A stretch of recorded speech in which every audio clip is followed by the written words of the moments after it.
I actually got off work and was supposed to go on a date with a guy. I'd asked a couple girlfriends, hey, so-and-so asked me out on a date, what do you think about him? And they were like, oh my gosh, that's so great, yes. He just said he wanted to hang out and get to know me better. We started talking about everything. We talked about families and race and religion and politics, and we ordered a pizza, grabbed a couple beers, we're talking, and then things start going fuzzy. And then I started blacking in and out. And then the next thing I knew, I was brought back into consciousness by my head being banged against a wall. And I realized that he was dragging me down a hallway. And then all of a sudden, it went black again, and I woke up and I was in his room. I was stuck in that room for 5 hours. And there was multiple points where I thought I was gonna lose my life. I remember screaming in my head and saying, God, if you could just help me get through this. I just need to survive this. And then when he pulled my head back and I felt my vertebrae start to snap, I said, okay, like, you can take me now.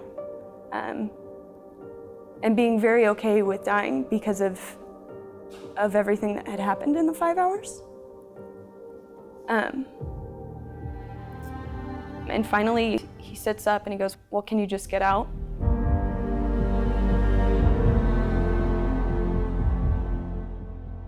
And then I had a coffee date with Mariah. And she looked at me and said, Cassie, stop. You need to tell me what's wrong. And I said no, and it happened anyway. Looking back, I realized what a significant part that was. Because at the time, I thought it was my fault. And I went off with another friend at that point, and they called Saving Grace.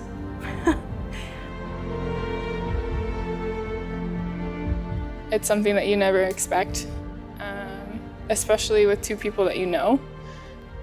I don't think anyone knows what to say. It's just devastating. It wasn't until a little while later that we sat down and I could tell she'd been thinking about it some more. And I said, Cassie, I think you were raped. And I have not experienced trauma in my life before this. Yes, this happened to Cassie, but I was in such close contact with Cassie immediately after it happened that something was happening to me as well.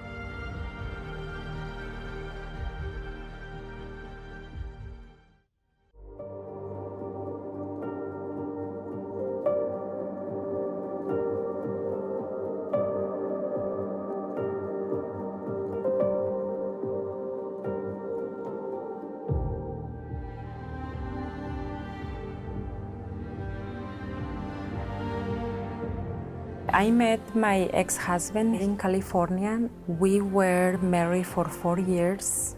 We were traveling. We were working, traveling all over the country. He always was very physically abusive with me when Julian, my son, wasn't present. And then one time he beat me up in front of Julian, and Julian was 3 years old. And he was like, if you leave me, I'm gonna find you and I'm going to kill you.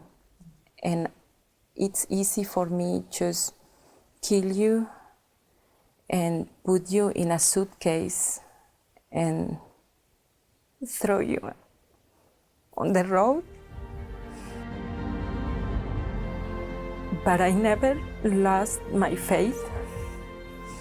I thought that probably someday I'm going to start a new life. And it's when I called 911.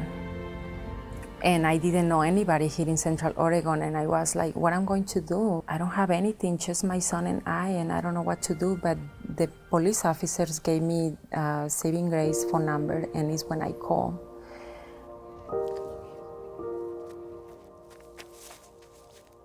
My life right now, I have a partner. He's a good man, he's amazing, and he's very nice with my son. Lynn and I, we get along great. You know, we don't fight and argue or anything, so it's a good change for Julian. I always like the Facebook page from Saving Grace, so I saw when they post the position for bilingual advocate. I had an interview and they said that I was hired. Even after she started, she was still worried about, especially about her English. And I was so happy and nervous and scared at the same time. So I would just tell her that she's an amazing woman, she's gonna do it. Everything's gonna be fine, she just needs to stick with it, you know, and she did. And now I'm here and I really love my job. I help with safety plans, give support to go to the courthouse, help with emotional support. I see them coming and I really wish that they can be happy again, that they have the same opportunity like my opportunity.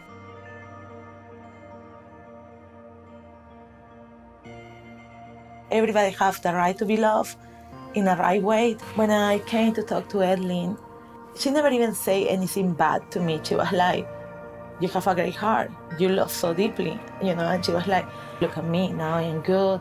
I feel like that's inspiring me a lot because it's like, I can do this, you know, like it's hard because it's really hard, but I can do it.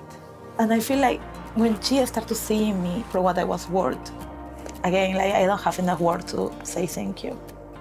And this is how I ended up working here for Saving Grace. I still go to Saving Grace.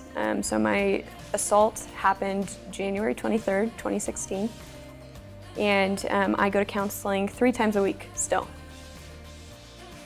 And I also go to a support group every week, which has been huge. One, I didn't know how prevalent rape was. I didn't really think it actually happened. It is so empowering to be around a group of women who have been through exactly what you've been through and look you in the eyes and say, you're a fighter, you're stronger than this, and this does not define you. Because it doesn't. For a long time, I didn't feel like what I did made a difference. And now I'm finally at a point where I'm interacting with people and getting to bring out what matters about them. I remember looking over the counter at Cassie and 2 of our close male friends laughing and felt so thankful for whatever it was that she was doing with Saving Grace because it was obviously working. I love to be me, that I'm real.